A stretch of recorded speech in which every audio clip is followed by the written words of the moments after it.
think we're going to see New World come to console. We're going to see obviously Throne of Liberty and Blue Protocol on console.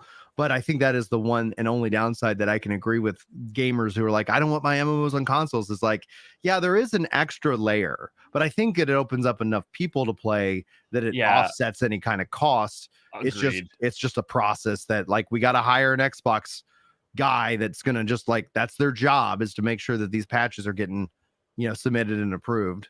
Well, now even more than ever, it's a money problem, right? Because like now it's just literally they can, once the infrastructure is there, mainly it's just about upkeeping it and making sure that like all the QA tests and everything for patches are done in advance and blah blah blah.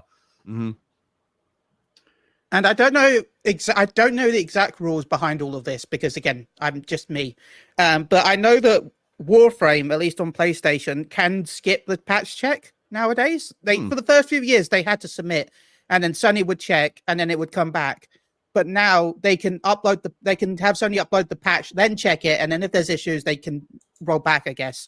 But Warframe has a fast pass in the patch system, which, as consider the fact you don't need to log into 14 on PlayStation nowadays either. You can just update it from the main launcher. So that's why whenever the PC version of 14 goes down, like maintenance, you can actually download the update before the PC version sometimes on PlayStation. Because again, it's through Sony servers instead of Square Enix servers. I think they plan on 14 is going to grow enough. They can just pay for the same level of staffing. Yeah, I'm gonna get. Well, I just want to add on. My guess is they're probably at launch. It's probably going to have to go to Microsoft for check-in. But after the first few patches, they will probably go into the same system as Sony, where it'll become a lot easier for them to update. But Microsoft are probably just doing it for the first one or two. We've clearly made sure all the, everything's smoothed out. That process is streamlined.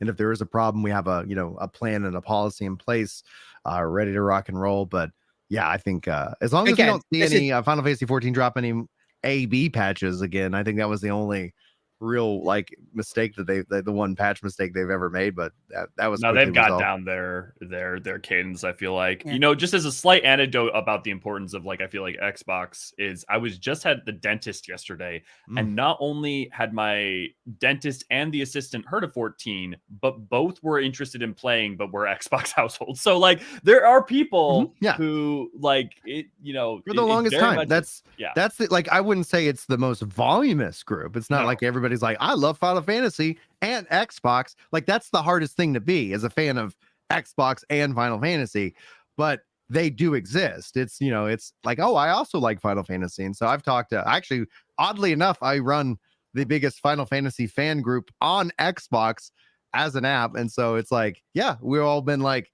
it's finally happening. It's finally happening. Here we go. I think the only thing that would make it sweeter is if we finally also saw Final Fantasy 7R, because it's coming up on 2 years. And that's it never feels like it's a definite no, but I wish we would just get some direction. I really feel like Crisis Core was like them testing the waters.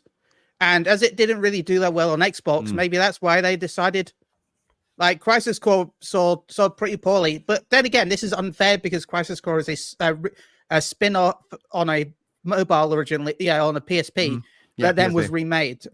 So I feel that's unfair, but come on, it's the game industry. Whenever they ever been words.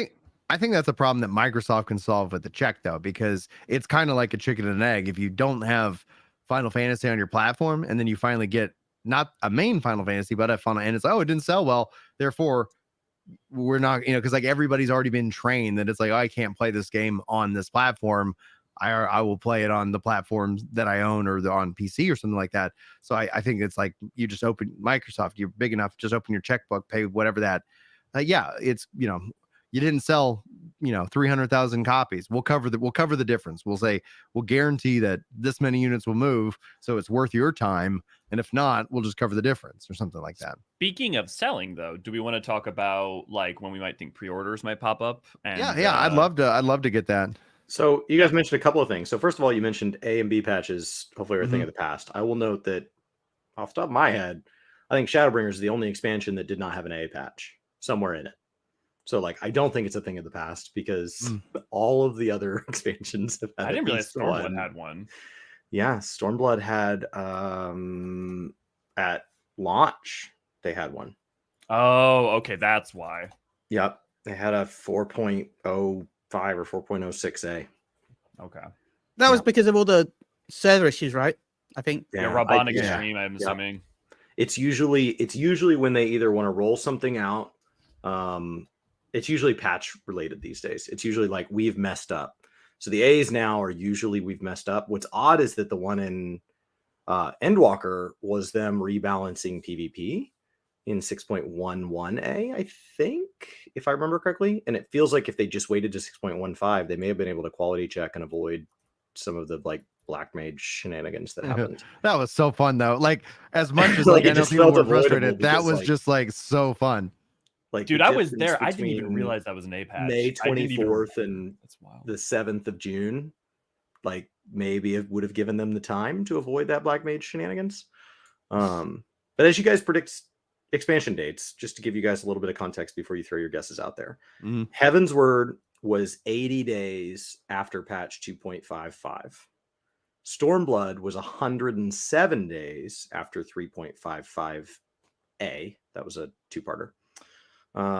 Shadowbringers was 136 days after 4.55. Keep in mind, I'm counting from early access back to the day that the date launched. And if there's ever a question in dates, I'm always picking the NA date just for consistency. So like that's a rule I made back when I made the spreadsheet. We'll always default to NA dates just because I'm always reading the NA press releases. And then we'll always default to the earliest date that had wide access to the patch. Because who's not going to have a pre-order in an MMO? Endwalker was all the way up to 192 days. Remember how upset everybody was with Endwalker being so late? So to put that in perspective, Dawn Trail, if it does not launch by June, it's already in like the 140, 150 day range. So we're already getting back to Endwalker level of frustration. So like my first prediction is that we are going to see some drama videos because people are going to get bored. They're going to get frustrated. Like that's just going to build up because there's not going to be anything else to talk about. So just for anybody that likes that sort of thing on Twitch and YouTube, get your popcorn ready because like people are slowly going to pull their hair out as this stretches on because there's not enough meat on the bone and we've all just been locked inside and we're going to stay in here for the next 150 days plus. Go take care of the backlog. I promise you Yeah. there are things in this game you don't think you are going to like that you actually might end up really enjoying. Go try some of this stuff out. You were talking about having on high and or just like play something else for that time. Well, I was trying to not say just take a break. I was trying to, avoid. I just think, like, especially like Yeah. from my personal experience, like this has been, I've really been enjoying like, oh yeah, get like what's going on with Final Fantasy now. And it's just like, yeah, like Yoshi it's just, P might be onto something. Yeah. You know? Yeah, well, yeah. By the he way, keeps you telling were us talking- to play this way, and I wasn't listening to him. Well, okay, I'm gonna follow his advice, and I'm like, all right, I think this is gonna be probably the healthiest way I've ever enjoyed Final Fantasy 14 here in this coming year. Go ahead, Chili. By the way, you were talking about a solo Heaven and High run and such. Mhm. They've actually now I did that as trophies on PlayStation. So if you want to go get those, you're gonna have to do it again. Hell yeah. So there you go. That's cool. So All the more reason to. yeah, no. I see some guesses in chat. Guessing in July. July's a safe bet. So the earliest date that I think it could be based on everything else is May 31st. I think this is wildly unlikely. That would still put us at 136 days, which is long. The latest I believe it could be based on everything else. And I believe they'd have to surprise us with additional content. So, now that we've gotten all the announcements, I think this was a guess from before the FanFests started, before the 3 FanFests, when there was still a chance that maybe FanFest would announce a 6.6 or like a 2-parter 6.55 or something like that, is I had predicted if they had additional content to roll out after 6.55, which I don't think we do, then that would allow them to wait as long as July 26th, which is 192 days from 6.55. And so now that ship has sailed, that like, I think would July be early 26th access. You'd be looking at July 30th, right? And so I don't think I think that's too far. So I think we And are they're also somewhere more likely in yeah. June or early July. And they're setting themselves up for failure in that regard if they go that late because they want to be in summer. Like that's been their goal. And they're going to it's going to start slipping again when they get to 8.0. Right. So I feel like that it's got to be that their internal goal is not, I mean, obviously they want it as early as they can go, but I would think like June or early July would be I mean, have to be the. If that's their goal, 2.0 was August. Let's ignore that. But 3.0 was June, 4.0 was June, 5.0 was June. So they did see. Okay. So like June was the historic goal. It's the safe bet. Just based on history, is that they're trying to get it ready as fast as possible.